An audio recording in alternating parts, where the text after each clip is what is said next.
Il est 15 heures, mesdames et messieurs. Bonjour et bienvenue dans cette édition. Voici les titres de ce journal.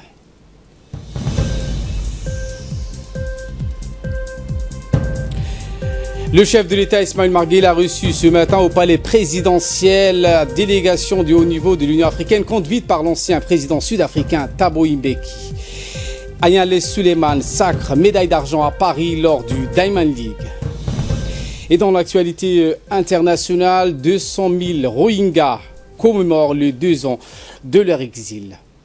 Voilà pour les sommaires. Merci si vous nous rejoignez sur Télé Djibouti. Nous entamons avec cette rencontre avec le président de la République, cette délégation du haut niveau de l'Union africaine conduite par l'ancien président sud-africain Thabo Mbeki, délégation donc qui a rencontré les autorités du pays, notamment le président de la Chambre de commerce hier.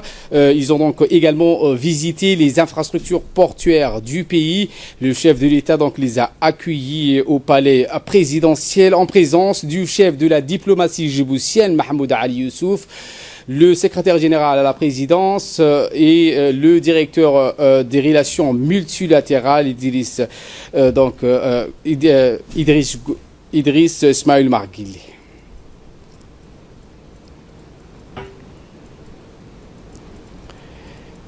Ces délégations donc s'est entretenue avec le numéro 1 djiboutien, une délégation de l'Union africaine donc présent à Djibouti pour donc parler d'économie. Ils ont donc rencontré hier, je vous le rappelle, le président de la Chambre de commerce Youssouf Moussa Dawale avant donc de visiter les infrastructures portuaires de notre pays.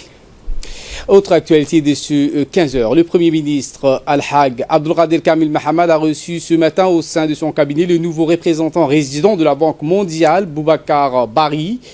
Il a été donc introduit auprès du Premier ministre par Madame Marina Wyss, directrice régionale de la Banque mondiale à Djibouti, au Yémen et en Égypte.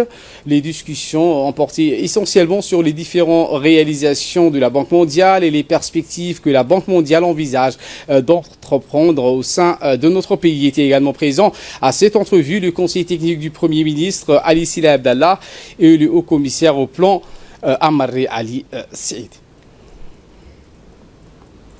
Une importante réunion a eu lieu hier au cabinet du ministre de l'économie et des finances chargé de l'industrie, Ilyas Moussa Dawale, avec une délégation de la Banque mondiale dirigée par la directrice régionale de la Banque mondiale pour Djibouti, Égypte et Yémen, Madame Marina Wyss, est accompagnée par le nouveau représentant résident, Monsieur Boubacar Bari, et de Monsieur Khadar Mohamed, officier des opérations. Après donc la présentation du nouveau représentant résident de la Banque mondiale à Djibouti, les membres du gouvernement et la délégation donc ont parcouru les engagements de la Banque mondiale ainsi que les priorités du gouvernement au-delà du financement des projets de développement. La Banque mondiale appuie notre pays dans plusieurs domaines, notamment les points concernant le développement du capital humain, l'économie digitale et l'emploi des jeunes.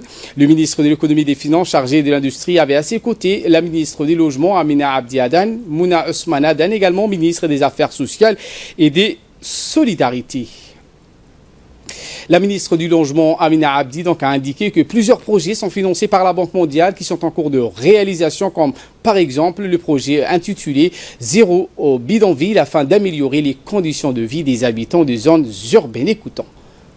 Je pense que le premier projet que nous sommes en train de conduire avec le financement de la Banque mondiale démontre avec toutes les activités qui se déroulent au jour le jour sur le terrain qu'il y a un grand besoin de multiplier ce type de projet sur le terrain pour changer le quotidien et la vie de toutes les familles djiboutiennes.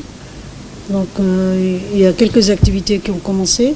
On a jusqu'à présent, depuis 1 an, élaboré toutes les études nécessaires, qu'elles soient donc des études générales ou des études détaillées, des études techniques. Pas plus tard que la semaine dernière, on m'avait présenté l'enquête qui a été faite sur le quartier Balbala, donc ancien, qui fait partie donc du premier et du quartier pilote. Et le travail qui a été fait est très très intéressant. Je pense que mi-septembre, l'équipe aura pourra nous l'introduire. Nous, on a vu juste le premier draft et vraiment les enseignements et les résultats qui sortent sont très encourageants. Donc je pense qu'on aura l'occasion de bien vous expliquer un peu ce qui a été fait, ce qui est en train de se faire et ce fabuleux aussi défi de collecter aussi et de réunir les investissements et le financement nécessaires pour faire donc pour exécuter l'ensemble des activités prévues par la stratégie.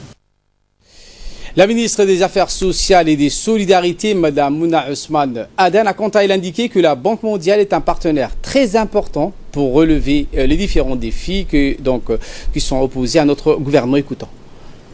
Donc vraiment, je voudrais remercier la Banque mondiale pour tous les efforts fournis.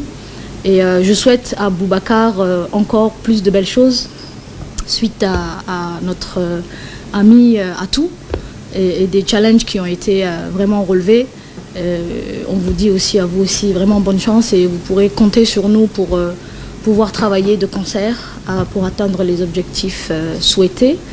Les priorités sont là, mais en fait, le ministre a parlé de 2 priorités pour le moment qui sont quand même à l'agenda premier au niveau du président de la République.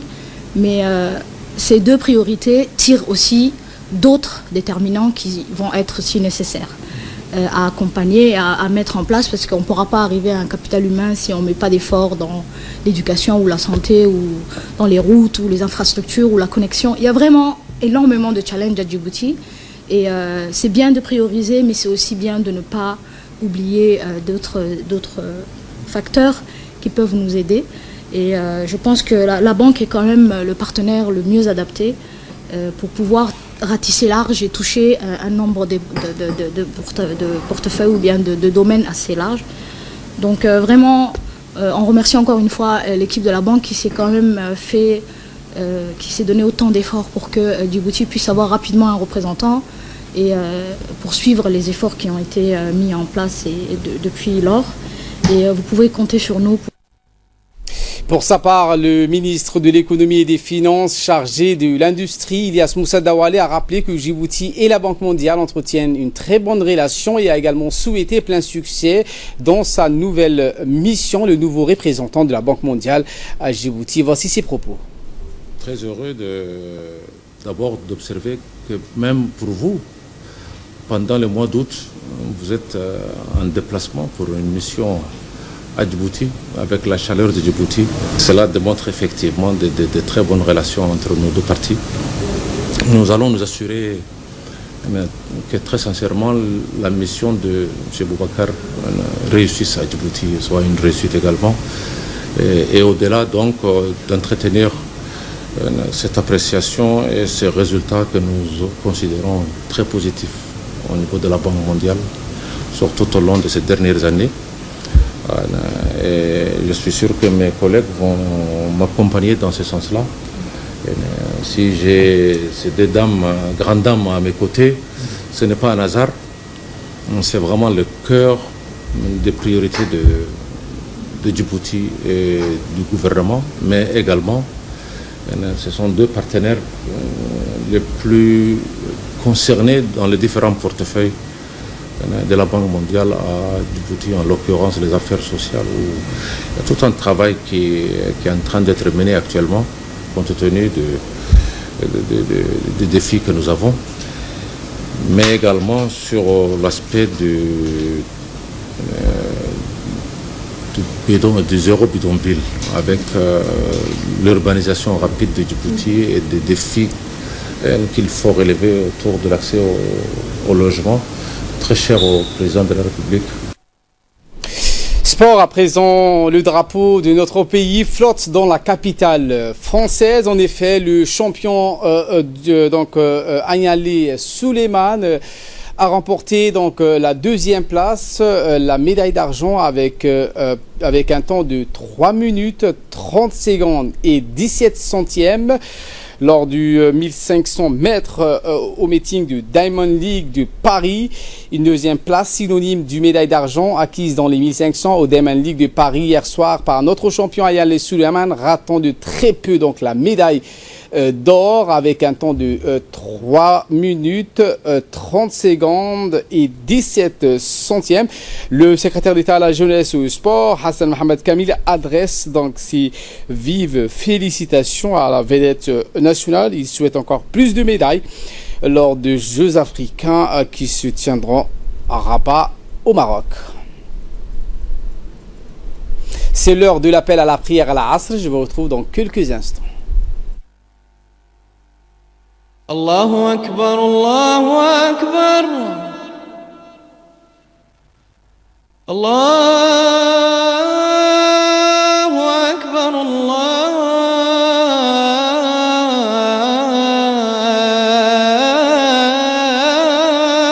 Akbar. أشهد أن لا إله إلا الله.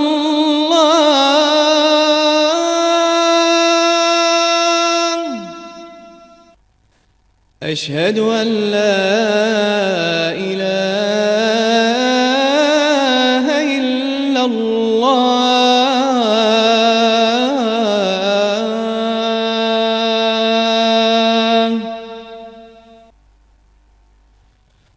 أشهد أن محمدًا رسول الله.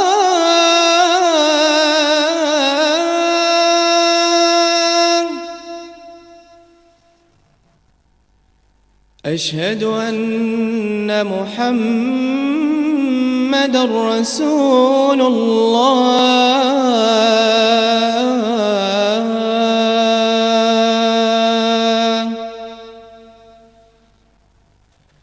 حي على الصلاة.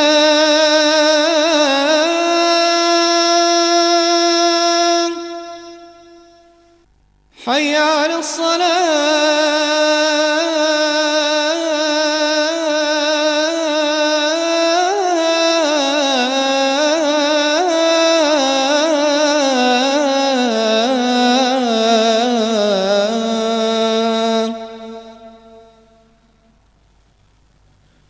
حي على الفلاح.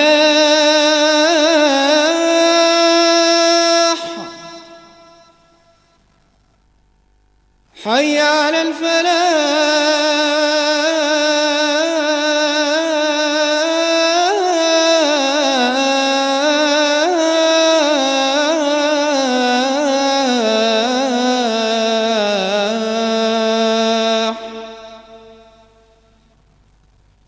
الله أكبر، الله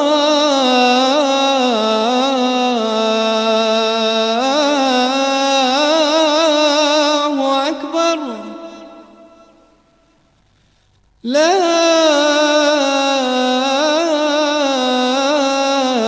إله إلا الله.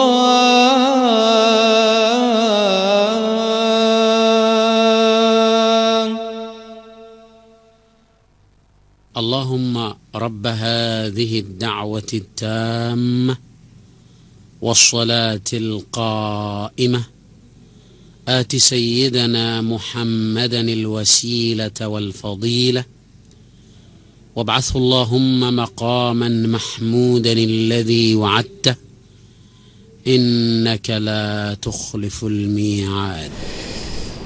Et voilà qui nous ramène de parler de cette réception du général de corps d'armée Zakaria Cheikh Ibrahim, chef d'état-major général des armées, qui a reçu dans son bureau l'ambassadeur extraordinaire et plénipotentiaire de la Fédération de Russie dans notre pays, Mikhail Golavanov. Ce matin, il s'agissait là d'un premier contact entre les deux autorités civiles et militaires qui ont évoqué ensemble des relations bilatérales qui unissent les deux pays, et notamment dans les domaines de la défense et de la sécurité. Était également présent à cette rencontre l'attaché de défense de Djibouti en poste dans la capitale russe à Moscou, le commandant de l'armée de l'air djiboutien et le directeur des relations internationales des forces armées djiboutiennes.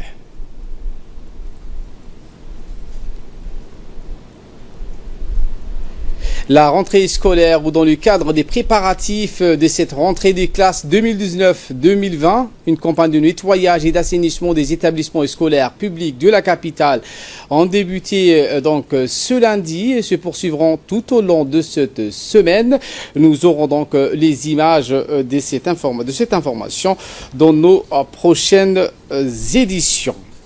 Les messages de condoléances donc affluent à la rédaction. En effet, suite au décès de Madame Lula Mohamed Dileita, le ministre du Travail chargé de la réforme de l'administration, Ousmane Ibrahim Roblé adresse ses condoléances les plus attristées à la famille de la défunte. Nous prions le Tout-Puissant de l'accueillir dans son paradis éternel. Inna lillahi wa inna ilayhi raji'un. Et de là, nous passons donc en nouvelles du monde. Au Sahel, Macron et Merkel veulent renforcer donc la lutte anti-djihadiste.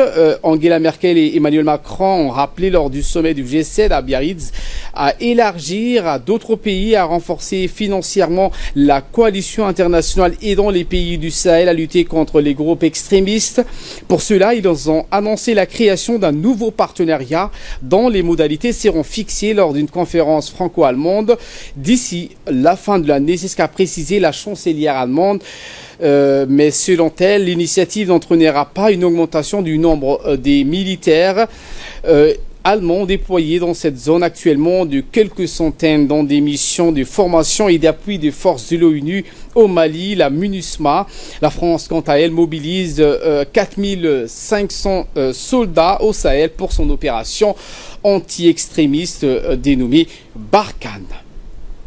Je vous le disais en titre, environ 200 000 membres de l'ethnie musulmane du Rohingya ont manifesté dans un camp de réfugiés au Bangladesh pour commémorer le 2e anniversaire de leur exil de Birmanie. Des enquêteurs de l'Organisation des Nations Unies ont dénoncé un génocide des Rohingyas appelant à poursuivre des généraux birmans. La Birmanie, quant à elle, a rejeté ces accusations, affirmant s'être défendue contre des attaques de rebelles Rohingyas contre des postes de police dans leur village. Le Bangladesh et la Birmanie ont signé donc un accord de rapatriement des réfugiés en 2017, mais 2 tentatives en novembre depuis cette semaine ont échoué car ils refusaient de partir.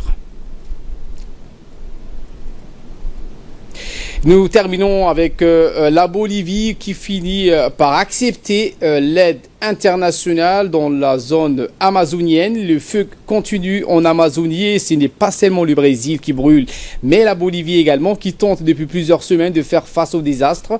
Des milliers de kilomètres carrés de forêt sont déjà partis en fumée et les incendies ne semblent pas se calmer. Le pays vient de faire appel à l'aide internationale. Les vents soufflent toujours aussi fort dans l'est et le nord de la Bolivie et le feu que les autorités pensaient maîtriser semble s'être ravivé. Le président Evo Morales, il y a quelques jours, affirmait que les incendies étaient sous contrôle. Depuis, ils sont repartis de plus belle et ravagent des milliers de kilomètres carrés de forêt tropicale. Voilà pour l'essentiel de ce 15h. Merci à vous de nous avoir suivis. Je vous retrouve à 22h pour une nouvelle édition complète.